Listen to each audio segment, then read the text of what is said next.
ও দাদা, ও দাদা, ইস্কন মন্দিরটা কোথায় জানেন? না ভাই। কোথায় যে খুঁজছি। ও দাদা, ও দাদা, এই যে শুনছেন? যা, চলে গেল। আপনারা আপনারা জানেন, হ্যাঁ, ইস্কন মন্দিরটা কোথায়? আমি মহা বিপদে পড়েছি। কেউ যদি জেনে থাকেন বলুন না, আমার যে মহা বিপদ। হ্যাঁ, ওই তো একজন আসছে, দেখি। ও ও ভাই, ও ও ভাই, শুনছেন? আমাকে দয়া করে বলবেন ইস্কন মন্দিরটা কোন দিকে? আমার খুব বিপদ। হ্যাঁ, আমি জানি তো, কিন্তু আপনার কিসের বিপদ? প্লিজ প্লিজ, আমি সব পরে বলবো। এখন আমাকে ইস্কন মন্দিরে নিয়ে চলুন, খুব খুব তাড়াতাড়ি। আপনি কি কোনো ভয় পেয়েছেন? আরে আসলে আমি ভূত। আরে না না, আমি গীতা। আরে না, মানে আমি জমালয়। হ্যাঁ, কি যে বলছি। আরে আরে আপনি তো আগে আমাকে ইস্কনে নিয়ে চলুন। দেখি মনে হচ্ছে কোনোভাবে বিচলিত। ঠিক আছে, ঠিক আছে, চলুন চলুন।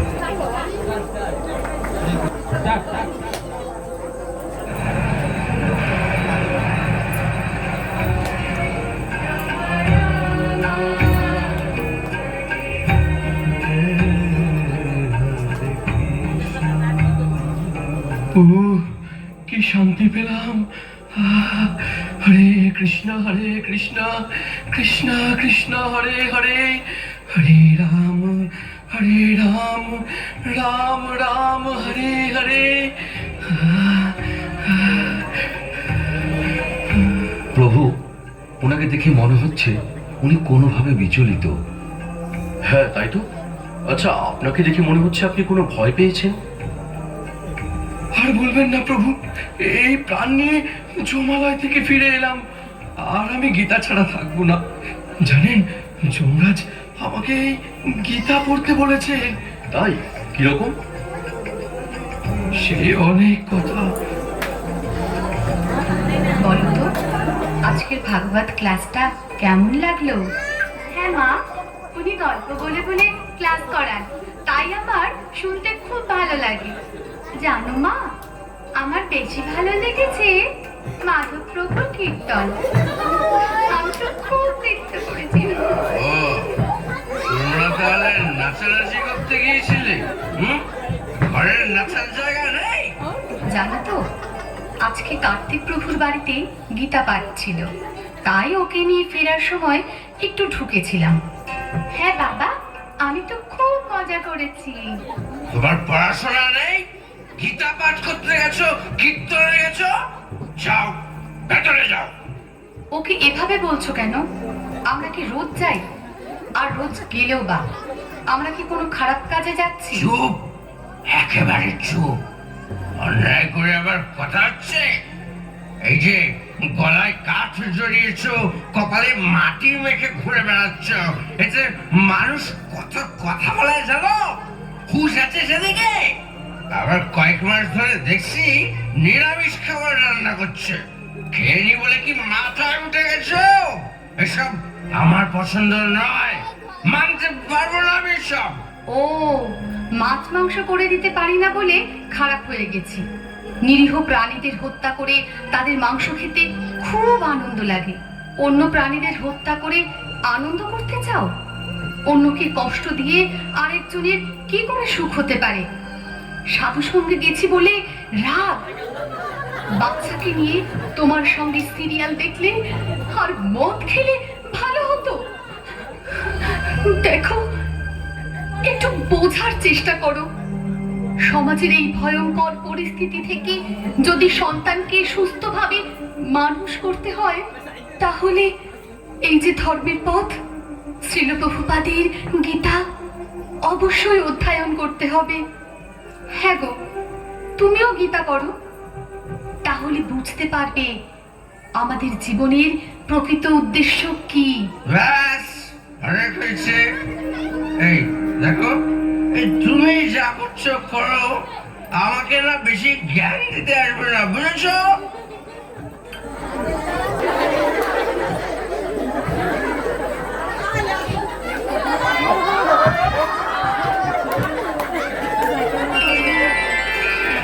সৌরভ কোন একটি অ্যাক্সিডেন্টে মারা গেছে, তাকে শ্মশানে নিয়ে যাওয়া হচ্ছে।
এই, তোমরা আমাকে কোথায় নিয়ে এসেছো?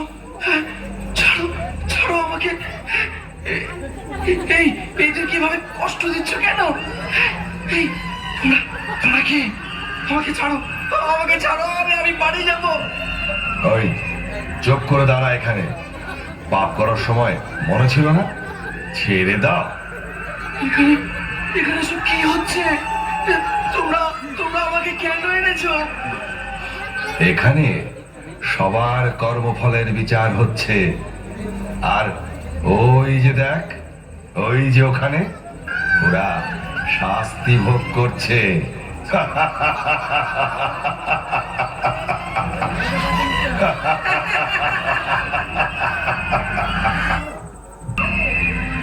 এই, এ কি পাপ করেছিল?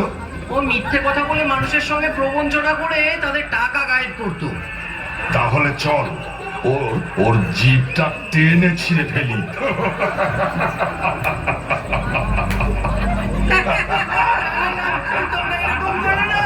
ছেড়ে দাও, ছেড়ে দাও আমাকে, তোমরা ছেড়ে দাও। আমার ছিঁড়ে ফেল, জিভটা টেনে ছিঁড়ে ফেল।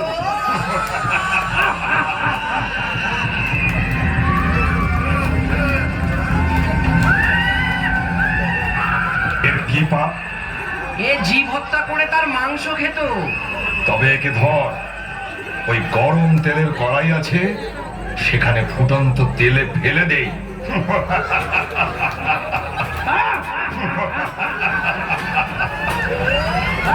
তারপর তারপর ওইদিকে যে রুরু নামক নরক আছে, সেখানে ফেলে দেবো। ওখানে সাপের থেকে হিংস্র রুরু কীটের কুণ্ড আছে, তারা কামড়ে কামড়ে ওর মাংস খাবে।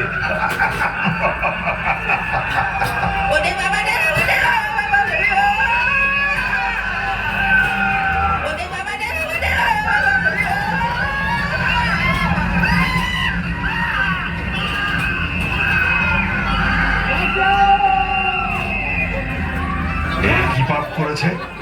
ও নেশাগ্রস্ত হয়ে পরনারীতে আসক্ত হয়েছিল। ওইদিকে তপ্ত লৌহ কুণ্ড আছে, ওইখানেই ওর স্থান।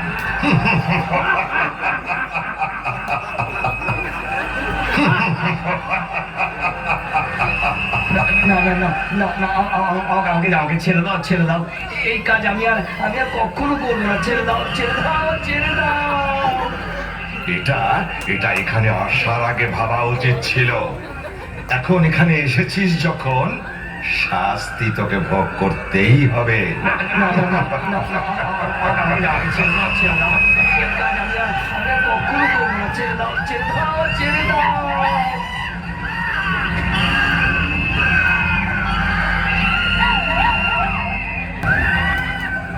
এর কি অবস্থা?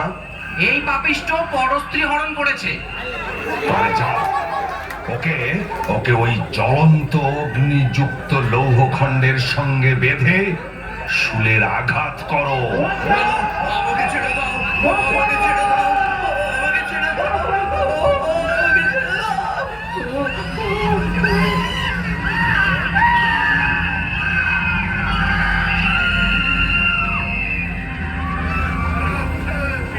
আবার কোন পাপিষ্ঠ?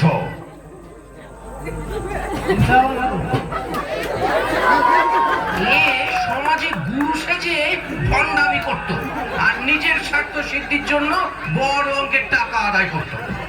ওকে ওকে ওই নাগ পাশে বেঁধে সুরাঘাত করো।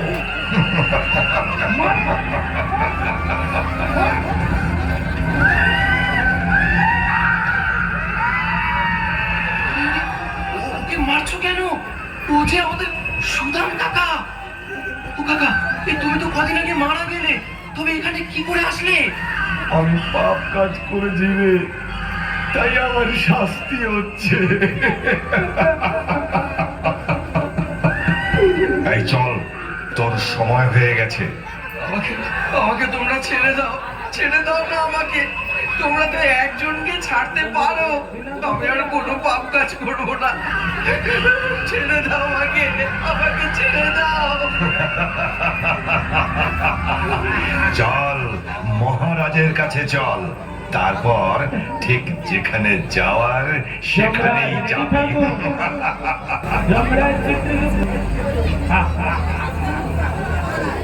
এর নাম কি? সৌরভ প্রামাণিক।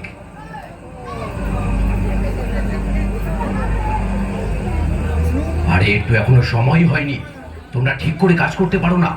ভুল মানুষকে নিয়ে এসেছে, শাস্তি তো এদেরকেই দিতে হয়। যাও, যেখানে ছিল সেখানে ফিরিয়ে দিয়েছো। উনি কে? উনি আমাদের মহারাজ। যে যেমন কর্ম করেন সেই অনুযায়ী তিনি তাদের শাস্তি প্রদান করেন। হে মহারাজ, আপনি অনেক দয়ালু মহারাজ। আমাকে আমাকে ছেড়ে দিন, আমি এসব সহ্য করতে পারবো না মহারাজ। আমাকে ছেড়ে দিন মহারাজ, আমাকে ছেড়ে দিন। আরে আরে কি করছো? তোমার শাস্তি দেরি আছে। এই যাও, ওকে মর্তলোকে পৌঁছে দাও। মহারাজ, আমার আমার একটা প্রশ্ন আছে। আমাকেও কি এইরকম শাস্তি পেতে হবে? হ্যাঁ, যে যেমন কর্ম করবে তার তেমনই শাস্তি হবে। মহারাজ, মহারাজ কি করলে এই সমস্ত শাস্তি ভোগ করতে হবে না? বলুন না মহারাজ, আমি আপনার শরণাগত। আমাকে এই ভয়ঙ্কর যন্ত্রণা থেকে উদ্ধার করুন, উদ্ধার করুন। একটা উপায় আছে, তা যদি তুমি করতে পারো তাহলে শাস্তি তো দূরের কথা, এখানেই আসতে হবে না। বলুন মহারাজ, বলুন, আমাকে বলুন কি সে উপায়? মর্তধামে অভয়চরণ ছিল প্রভুপাদ নামে এক মহান ভক্তের লেখা শ্রীমদ্ ভাগবত গীতা যথাযথ গ্রন্থ আছে। তা অধ্যয়নের মাধ্যমে যদি তুমি তোমার জীবনকে কৃষ্ণ ভাবনাময় করে তুলতে পারো তাহলে আর এখানে আসতে হবে না। ছিল প্রভুপাদ? আমার স্ত্রীও তো ওনারই গীতা পড়ে, আমাকেও পড়তে বলে। তবে যাও, নিজের পরিবারের সঙ্গে কৃষ্ণ ভক্তির অনুশীলন করো। ঠিক আছে মহারাজ, আপনাকে আপনাকে অনেক অনেক ধন্যবাদ, অনেক ধন্যবাদ।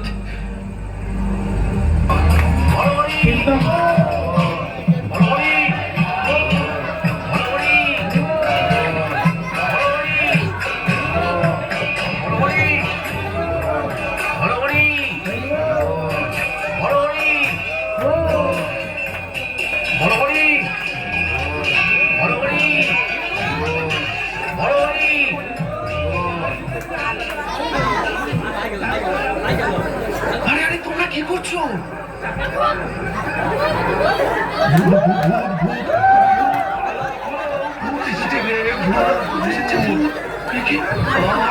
ভূত বলছে কেন?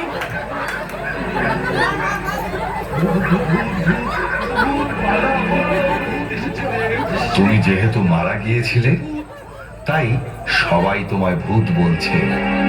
এখন তুমি ইস্কনে যাও আর গীতা পড়ো। তাই এখন থেকে আমি গীতা ছাড়া এক মুহূর্ত থাকবো না। আপনাকে আমি প্রণাম জানাই। আপনার স্ত্রী অনেক ভালো ভক্ত হওয়ার কারণে আপনি জমালয় থেকে ফিরে এলেন। তাই এখন বাড়িতে ফিরে শ্রীকৃষ্ণের সংসার গড়ে তুলুন। হরে কৃষ্ণ। চলুন আমরা সকলে মিলে একসঙ্গে কলিযুগের যুগ ধর্ম হরে কৃষ্ণ চারণ করি। হরে কৃষ্ণ কৃষ্ণ কৃষ্ণ হরে হরে